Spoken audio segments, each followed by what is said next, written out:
welcome to this learning session of the Multiple Citizen Assembly on housing in Europe. Today we're joined by Mr. Michalis Voudis, Director of the Greek office of the Heinrich Böll Foundation. Mr. Voudis, thank you for being here today with us. And could you start by introducing yourself and telling us a bit more about the Heinrich Böll Foundation, your work on housing, and why this topic is important to you? Yeah, thanks a lot for giving me the opportunity to be part of your work. I'm the director of the Heinrich Böll Foundation, our office in Thessaloniki, so the office in Greece. We're based in Thessaloniki since 2012. And since almost the very beginning, housing has been one of the most important topics in our work. We are the Green Political Foundation affiliated to the German Greens, but with an international network of offices in 35 countries all over the world. So our office in Greece, since the very beginning, has been confronted with a number of societal challenges. One of them has been lack of affordable housing. In Greece, there has been a long tradition and a long trend towards favoring home ownership. Greece has been traditionally one of the EU countries with the highest home ownership rates. This has changed rapidly and drastically after the financial crisis, and the country still doesn't have any adequate alternatives to the market. So there is a huge challenge on the ground and inadequate responses. This is why we're trying to help the ones who are trying to develop these responses. May that be the policymakers, but also people at grassroots level. So co-housing, cooperative housing, all these sorts of alternatives that are necessary because, I think still today in 2025, housing is probably the biggest challenge in Greece, as in most European countries. So for us, there wasn't any alternative but to actually work on this topic and also to a number of other issues that are related to housing. Affordable energy, for instance, and so on, because housing is at the center of the welfare state that is in deep crisis in Europe today. I think you have already introduced a lot of the topics that we're going to talk about today. So I wanted to ask you, from your experience, both of the Böll Foundation and your time at Housing Europe, the European Federation of Public, Cooperative and Social Housing, what do you see as the main housing challenges today, both in Greece and across Europe? Obviously there are some shared challenges. I think not only in Europe but globally, the number one topic is probably financialization of housing. So the housing as a right is no longer, let's say, a definite response, is not a self-explanatory thing, but rather housing is indeed a real estate asset, is treated like this. The regulation for this phenomenon is really inadequate. This is an issue in Greece, obviously, especially in the capital, in Athens, where we're at today and having this conversation. So financialization definitely is a big issue. Related to this is short-term rentals and the pressure that they put on the local housing markets. I think these are global trends because you see them not just in Europe, not just in Greece, but at a global scale. And then, of course, you have to really focus at the national and the local levels because the housing markets, we always used to say that at my time in Housing Europe, housing is a very local phenomenon. So every housing market is not the same. So the challenges in Athens are not necessarily the same as in Thessaloniki, or maybe yes, but not in the rest of the country. So you really have to find tailor-made responses.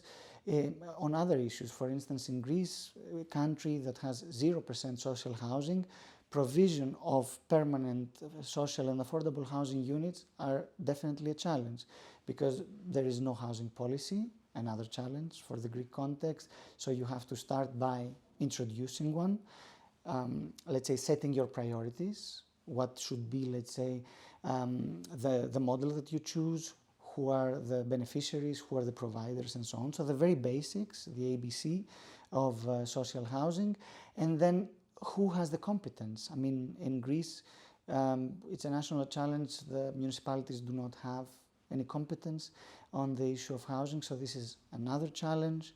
And then, of course, there are other issues that are linked to housing. So, let's say energy retrofits and a number of other, let's say, societal challenges that are linked to housing that could be scaled up if you have enough social housing in place.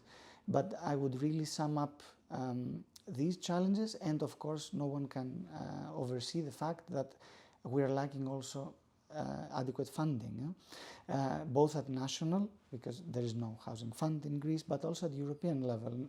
As we are speaking now, there is this debate around the affordable housing plan. What could be the next day for an affordable housing fund or something like that? There are still a lot of open questions that require adequate responses at European, at national, and at local level. You already mentioned, in a way, that housing challenges are not uniform across countries or even within the same country. I wanted to ask you something kind of supplementary to this, which is, in your experience, which groups are most affected by housing difficulties? For instance, in your work at the Bell Foundation, you have shed light on the challenges faced by young adults, as well as the often invisible housing pressure in smaller municipalities. I don't think there is any societal group that is not affected by the housing challenge. Obviously, I mean, the most obvious form of housing exclusion is homelessness, but this is definitely not, is only one side of the phenomenon. On the other hand, especially in Greece, let's focus on in Greece, because of all the issues we mentioned already, this tradition of home ownership, there is no alternative to the market. So by that, even, let's say, the middle class, or what used to be called the middle class, let's say, is definitely affected by the lack of affordable housing. You have a generation of the so-called working poor, so people who have, let's say, decent jobs for today's standards, but still they cannot afford their own place to buy, for sure, but even to rent.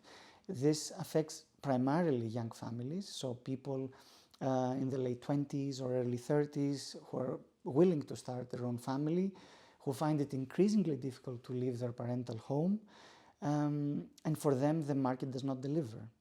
And there is no alternative in place at the moment. Even the measures that have been announced so far by the Greek government provide favorable conditions for loans, but these loans are not, even these loans are not enough to find a place to buy in the current housing market. Or at least it's enough for very few people compared to the size of the problem. So I don't think there is anyone who is not affected by that. Even students, of course, find it increasingly hard to find a place to stay. Also, due to cultural reasons, we don't have this tradition of people living 2 or 3 people together when they are studying. In Thessaloniki, in the city where we are based in, this is a huge challenge at the moment.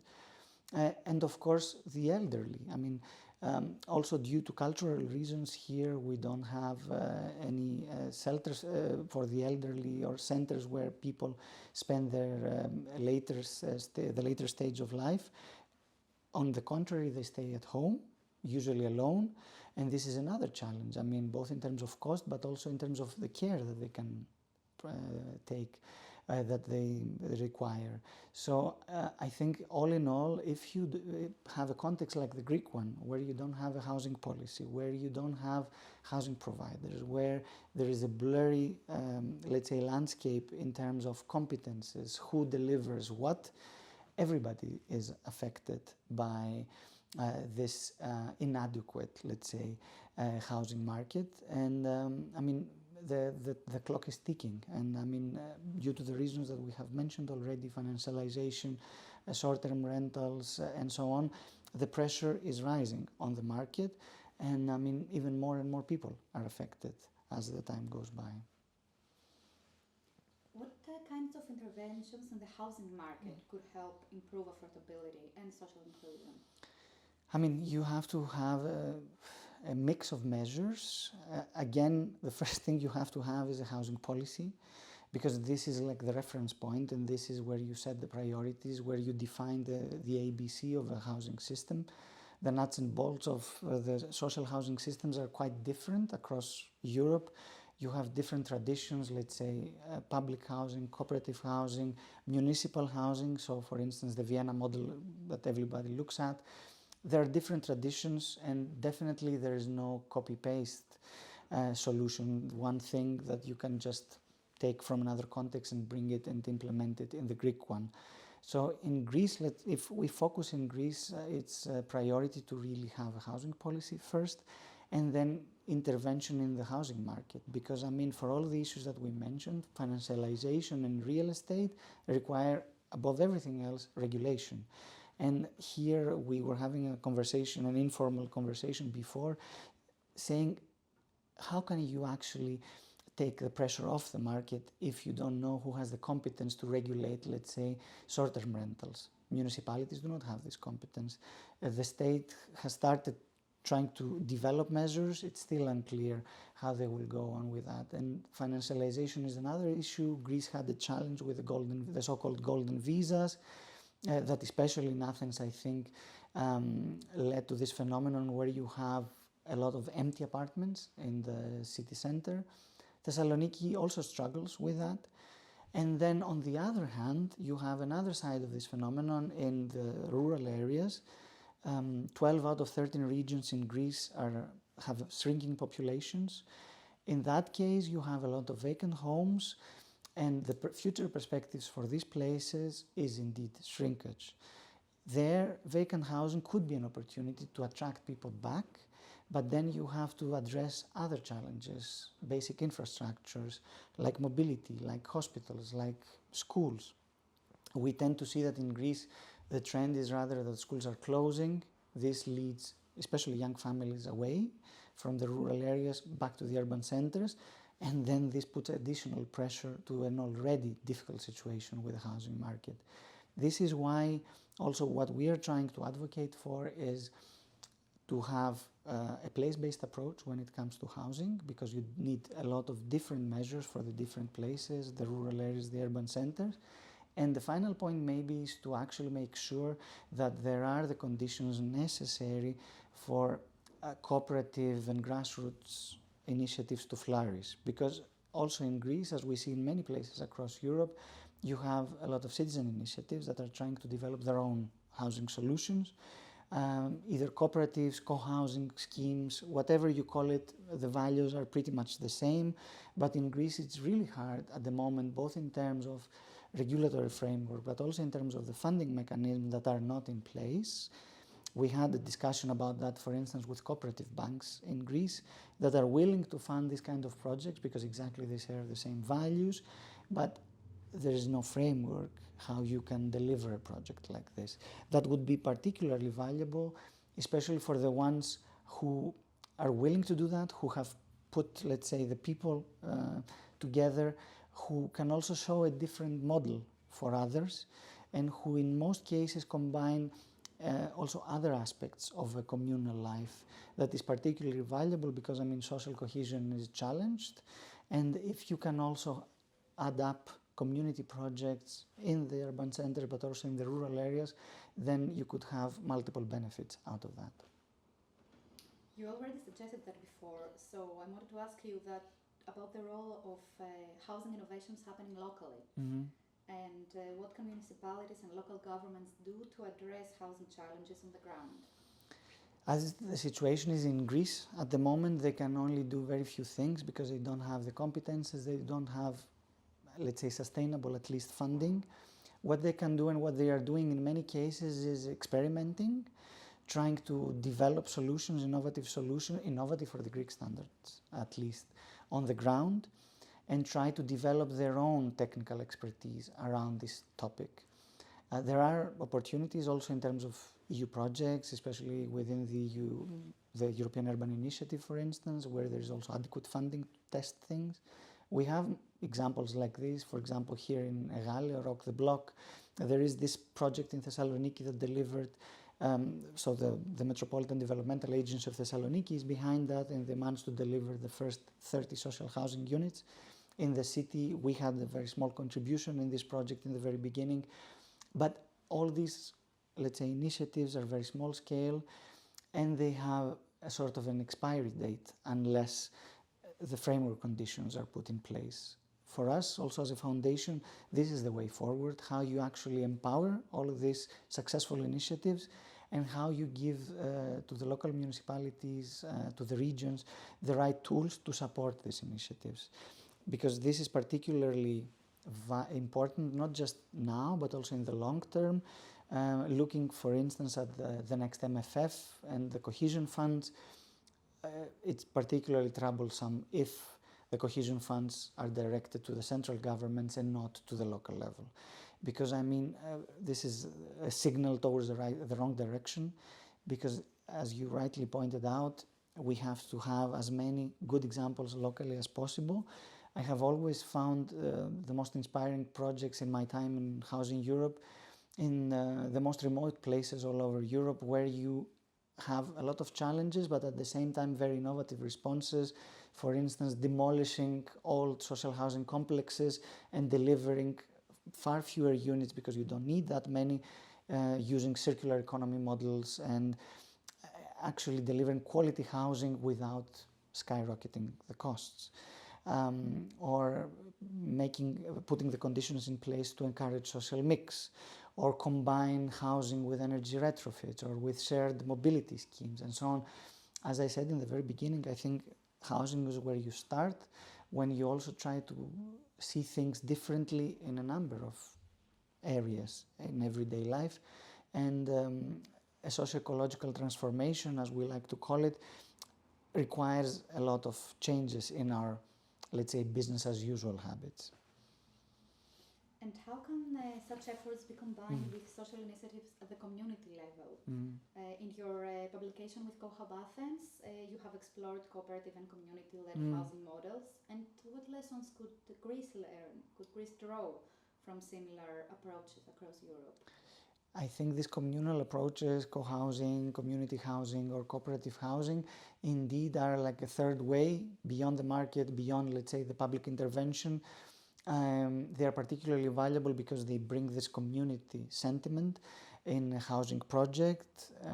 This is always very inspiring when you visit it. For instance, even in the heart of Zurich, in Switzerland, in one of the most expensive places in Europe, one of the most, let's say, impressive housing projects is a cooperative housing project, Kaltbreite.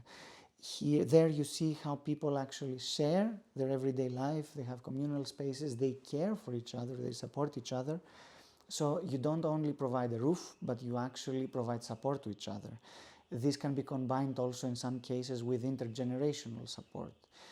Because one of these, let's say, co-housing projects in Thessaloniki also is another inspiring example, is around 60-plus-year-olds, where they can actually support each other and gain independent living even at the later stages of life. So there are many benefits.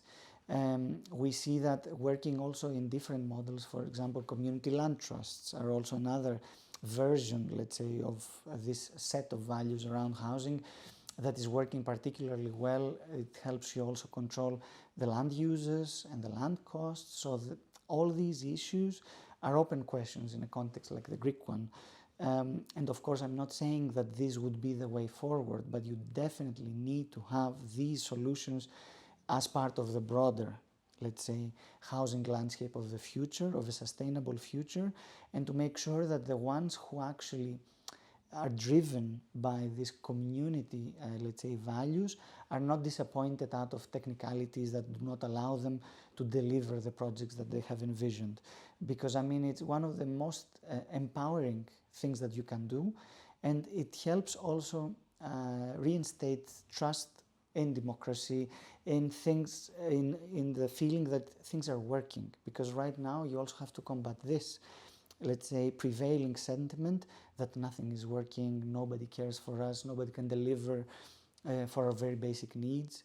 When you have these inspiring projects all over Europe, you see that things are possible even in the most, let's say, unexpected context, like the Swiss one, the French one, or wherever. In Italy, there is a huge tradition of housing cooperatives, so why not here? I mean, it's not that difficult, and it would be particularly valuable, especially in the rural contexts. As Europe invests in greener buildings and energy efficiency, how do these policies intersect with housing affordability? Are there risks that green upgrades could exclude vulnerable groups? And how can the transition remain both fair and inclusive?